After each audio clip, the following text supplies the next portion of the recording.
Hello my dear SSC students, today in this video I will explain you in detail step by step procedure of first year junior college admission form filling, that is 11th standard online admission form filling. इस video को आप and तक जरूर देखना. Reason behind this is, मैं आप लोगों को फॉर्म फिलिंग तो बताऊंगी ही, बट उसके साथ साथ मैं आपको ये भी बताऊंगी कि कितने लिस्ट कॉलेज द्वारा लगते हैं. एक बार एडमिशन प्रोसीजर स्टार्ट होने के बाद कितने लिस्ट लगते हैं कॉलेज द्वारा और कौन से लिस्ट तक आपको वेट करना चाहिए, आपको कॉलेज कैसे सिलेक्ट करना है और कितने कॉलेजेस आपको सिलेक्ट करने चाहिए. तो ये मैं आप लोगों को इस वीडियो में बताऊंगी. अगर आपने मेरे चैनल को सब्सक्राइब नहीं किया है तो जरूर से सब्सक्राइब कीजिए, क्योंकि आने वाले 2 सालों में आपको ये चैनल बहुत ही हेल्प करने वाला है. 11th और 12th का पूरा इंग्लिश का सिलेबस मैं आपको पढ़ाती हूँ इसी चैनल के थ्रू. तो आइए वीडियो को स्टार्ट करते हैं विदाउट गेटिंग डिलेड.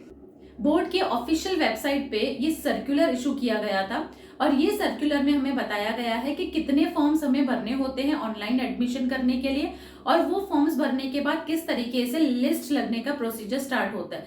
कब फर्स्ट लिस्ट लगती है और फर्स्ट लिस्ट लगने के बाद सेकेंड और थर्ड लिस्ट कब लगती है, कितने दिन बाद. तो ये सब इसमें मेंशन किया हुआ है.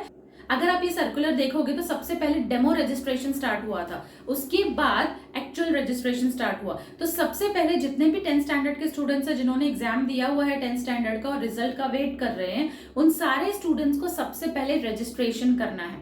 रजिस्ट्रेशन के बाद आपको एप्लीकेशन फॉर्म फिल करना है. एप्लीकेशन फॉर्म के 2 पार्ट्स होते हैं, पार्ट 1 एंड पार्ट 2. पार्ट 1 में आपसे पर्सनल डिटेल्स पूछे जाते हैं और पार्ट 2 में आपको कॉलेजेस सिलेक्ट करने होते हैं कि कौन से कॉलेजेस में आप एडमिशन लेना चाहते हो. तो पार्ट 2 का फॉर्म जो है वो ओपन नहीं होता है जब तक पार्ट 1 का फॉर्म वेरीफाई नहीं होता है. और पार्ट 1 का फॉर्म वेरिफिकेशन होना बहुत जरूरी है. तो उसके लिए ये जरूरी है कि आप जितने भी डिटेल्स पार्ट 1 के फॉर्म के भरो वो पूरा ध्यान से भरो. और आपको जितने भी डाउट्स आएंगे फॉर्म फिलिंग करते वक्त आप मुझे कमेंट सेक्शन में पूछ सकते हो, मैं आपका इमीडिएट रिप्लाई करूंगी. और आइए हम देखते हैं कि फॉर्म 1 कैसे रजिस्ट्रेशन कैसे होता है और फॉर्म 1 कैसे भरा जाता है. सबसे पहले गूगल पे जाके आपको 11thadmission.org.in ये टाइप करके ये लिंक को ओपन करना है. जब आप ये लिंक को ओपन करोगे, इसमें एंटर करोगे तो आपको ऐसा फेज दिखाई देगा. आपके स्क्रीन पे ऐसा फेज आएगा और ये आने के बाद आपको वहाँ पे ग्रीन कलर का बटन दिख रहा है स्टूडेंट रजिस्ट्रेशन और ब्लू कलर का बटन दिख रहा है लॉगिन. अगर आपने फॉर्म ऑलरेडी रजिस्टर कर दिया है, आपने आपको रजिस्ट्रेशन कर दिया है अपना, तो आप लॉगिन पे जाओगे. अगर नहीं तो आपको स्टूडेंट रजिस्ट्रेशन पे जाना है. जैसे ही आप स्टूडेंट रजिस्ट्रेशन पे क्लिक करोगे तो आपके सामने नेक्स्ट पेज खुलेगा ये, जिसमें आपसे पूछा जाएगा सबसे पहले एप्लीकेंट्स 10th स्कूल एरिया. आपका स्कूल एरिया क्या है, जहाँ पे आप पढ़ते हो जिस स्कूल में, क्या वो MMR एरिया के अंडर आता है या आउटसाइड MMR एरिया आता है या महाराष्ट्र स्टेट के ही बाहर है. अब MMR एरिया क्या होता है, आपका जो 10th स्टैंडर्ड जहाँ से आपने पास किया है वो मुंबई मेट्रोपोलियन रीजन में आता है. अब MMR एरिया जो है उसमें ऑलमोस्ट 9 म्यूनसिपल कॉरपोरेशंस आ जाते हैं. Greater Mumbai, Thane, Kalyan, Dombivli, Navi Mumbai, Ulhasnagar, Bhiwandi, Vasai, Virar, Mira Bhayandar and Panvel. अगर आप इन सब प्लेसेस को बिलोंग करते हो तो आप MMR एरिया में फॉल करते हो. तो आपका फिर भी अगर आपको डाउट है तो आप कमेंट सेक्शन में आपका प्लेस बताइए, मैं बताऊंगी आप विद इन MMR एरिया हो कि आउटसाइड MMR एरिया हो. तो आप लोग विद इन MMR एरिया हो. उसके बाद अगर आप आउटसाइड MMR एरिया हो तो आपको वैसे सिलेक्ट करना है, और आउटसाइड महाराष्ट्र स्टेट हो और अदर स्टेट बोर्ड हो तो आपको वैसे सिलेक्ट करना है. एप्लीकेंट स्टेटस फ्रेशर में आएगा अगर आप फर्स्ट टाइम एग्जाम दे रहे हो. रिपीटर अगर आप वापस से रिपीट एग्जाम दिया है और पहले कभी आपने एग्जाम दिया हुआ है और गैप लिया है तो आप प्रीवियसली पास्ड में जाओगे. नेक्स्ट है 10th स्टैंडर्ड और इक्विवेलेंट एग्जामिनेशन बोर्ड.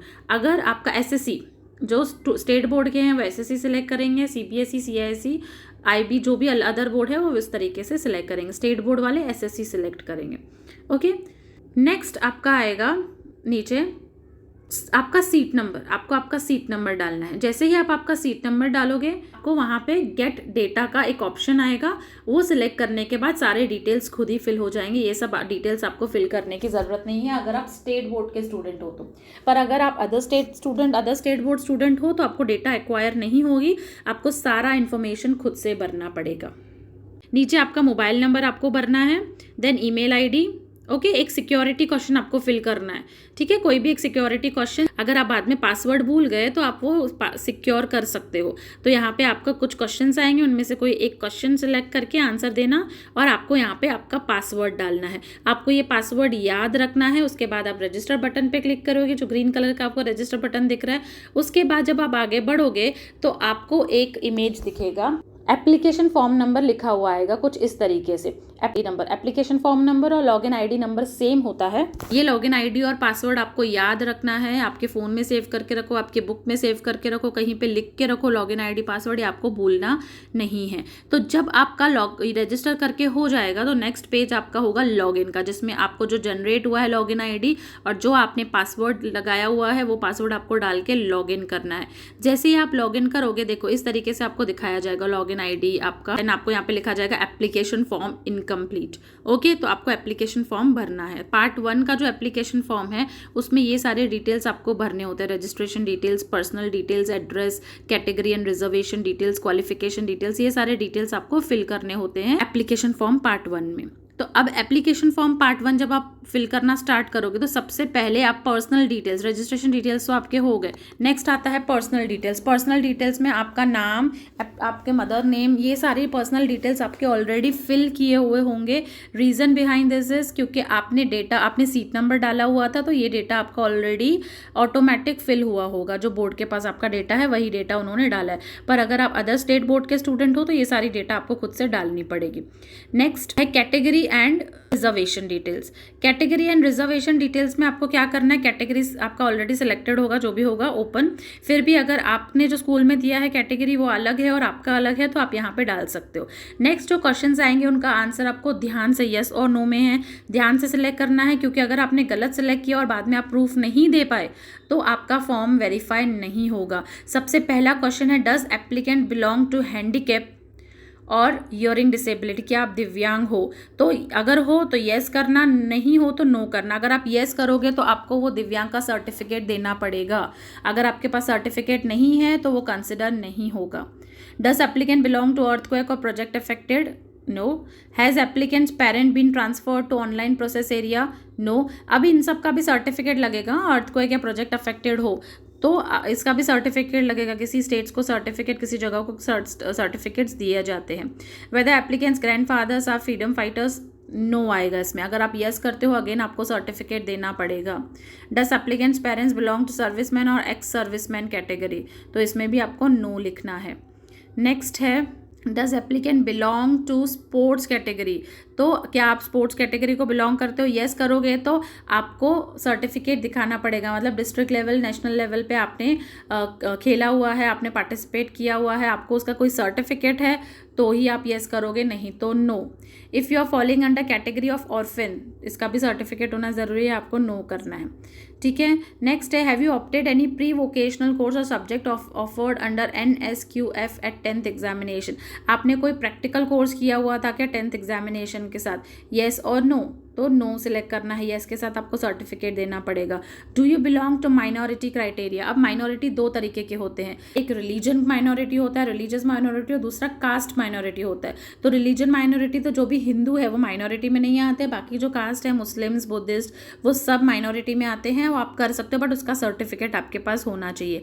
अगर आप कास्ट माइनॉरिटी चाहते हो तो आपका कोई भी कास्ट है, हिंदी, मराठी, सिंधी, गुजराती, तमिल, जो भी आपका कास्ट है, तो आप येस कर सकते हो। अब उसके लिए अगर आप माइनॉरिटी येस करते हो तो एक डिक्लेरेशन फॉर्म, इस तरीके का फॉर्म आता है, ये आपको प्रिंट आउट लेके फिल करके साइन करके इसको अपलोड करना पड़ता है। इसके लिए कोई सर्टिफिकेशन की ज़रूरत नहीं है, बस यही फॉर्मेट में आपको सबमिशन करना होता है, अपलोड करना होता है डॉक्यूमेंट्स। तो अगर आप माइनॉरिटी कैटेगरी, आपको येस करना चाहिए कि नो। अगर आपका कोई भी माइनॉरिटी है, सपोज आप मराठी हो, हिंदी हो या सिंधी हो, तो आप येस कर सकते हो, क्योंकि जो कॉलेज सिंधी माइनॉरिटी के कॉलेजेस होते हैं वो, अगर आप सिंधी हो तो सिंधी माइनॉरिटी के कॉलेजेस आपको प्रेफरेंस देंगे एडमिशन के लिए, अगर आप वहाँ पे अप्लाई करोगे तो। वैसे ही अगर आप मराठी हो तो मराठी माइनॉरिटी के जो कॉलेजेस हैं वो आपको प्रेफरेंस देंगे। तो इस तरीके से आप येस करके वो फॉर्म फिल कर सकते हो। इन हाउस कोटा, क्या आपको इन हाउस कोटा में एडमिशन चाहिए, मतलब जहाँ पे आपने स्कूलिंग की है वहीं पे आप कॉलेज करना चाहते हो तो आप येस करो, otherwise no. Category and reservation details के बाद आता है क्वालिफिकेशन डिटेल्स। क्वालिफिकेशन डिटेल्स में आपको आपके रिजल्ट का इन्फॉर्मेशन भरना है। अगर आप स्टेट बोर्ड के स्टूडेंट हो तो मार्क्स ऑब्टेन्ड आपके सारे आ जाएंगे, सारा डिटेल्स आपको ऑलरेडी फिल्ड किया हुआ आ जाएगा क्वालिफिकेशन का। पर अगर आप अदर स्टेट बोर्ड स्टूडेंट हो तो आपको खुद से फिल करना रहेगा। उसमें मार्क्स ऑब्टेन्ड, आपका परसेंटेज, आपका 10th का रिजल्ट क्या आया, वो सब आपसे पूछा जाएगा। नेक्स्ट है डॉक्यूमेंट वेरिफिकेशन डिटेल्स। अगर आपने येस और नो वाले क्वेश्चंस में कहीं पे येस किया है तो आपको इस स्टेप में वो डॉक्यूमेंट अपलोड करना होगा, सर्टिफिकेट अपलोड करना होगा। नेक्स्ट है अपलोड डॉक्यूमेंट्स, जहाँ पे आपको 10th का LC और मार्कशीट अपलोड करना है। उसके बाद लास्ट में आता है payment of fees. Proceed to 225 rupees का फ़ीस आपको भरना पड़ता है। Proceed to pay admission processing fee पे आप क्लिक करोगे और एडमिशन फ़ी भरोगे। जैसे ही आप एडमिशन फ़ी भरोगे तो आपका फॉर्म पार्ट 1 कंप्लीट हो जाएगा और बाद में एक ऑप्शन आता है लॉक एप्लीकेशन फॉर्म। तो अगर आप लॉक करोगे एप्लीकेशन फॉर्म तो वो लॉक हो जाएगा, फिर बाद में उसको अनलॉक भी आप कर सकते हो, उसमें कोई प्रॉब्लम नहीं है। अनलॉक करके आप चेंजेस कर सकते हो डिटेल्स में। तो इस तरीके से आपका पार्ट 1 का फॉर्म फिल किया जाएगा। पार्ट 2 का फॉर्म तब स्टार्ट होगा। सोच समझ के फॉर्म भरिए। ये फॉर्म आपको आपके पेरेंट्स, गार्डियन, टीचर, स्कूल या गाइडेंस सेंटर के गाइडेंस में ही भरना है।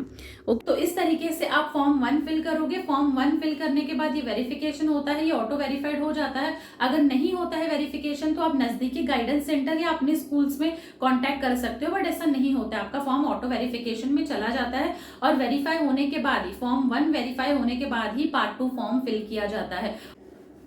अब मैं आपको बताऊंगी कि कितने लिस्ट लगते हैं। मोस्टली 3 लिस्ट लगते हैं, फर्स्ट, सेकंड और थर्ड लिस्ट। ज्यादातर थर्ड लिस्ट तक सारे कॉलेजेस में सीट्स फुल हो जाते हैं, बट बोर्ड का एक क्राइटेरिया है, जब तक लास्ट स्टूडेंट को एडमिशन ना मिले तब तक ये प्रोसीजर बंद नहीं होता है। तो थर्ड लिस्ट के बाद कुछ एडिशनल लिस्ट लगते हैं, जिन कॉलेजेस में फिर सीट्स खाली होते हैं उन कॉलेजेस में आपको एडमिशन मिलता है। अभी अगर आपको कोई कॉलेज चाहिए तो आप उस कॉलेज को फर्स्ट, आपको 10 कॉलेजेस सिलेक्ट करने होते हैं, प्रेफरेंस देना होता है। आपको सबसे ज्यादा कॉलेज जो अच्छा लगता है, जिसमें आप एडमिशन लेना चाहते हो, आपके परसेंटेज के हिसाब से आपको देखना होगा कि वो कॉलेज का कट ऑफ क्या है। तो कट ऑफ देख के ही आपको कॉलेजेस सिलेक्ट करने होंगे।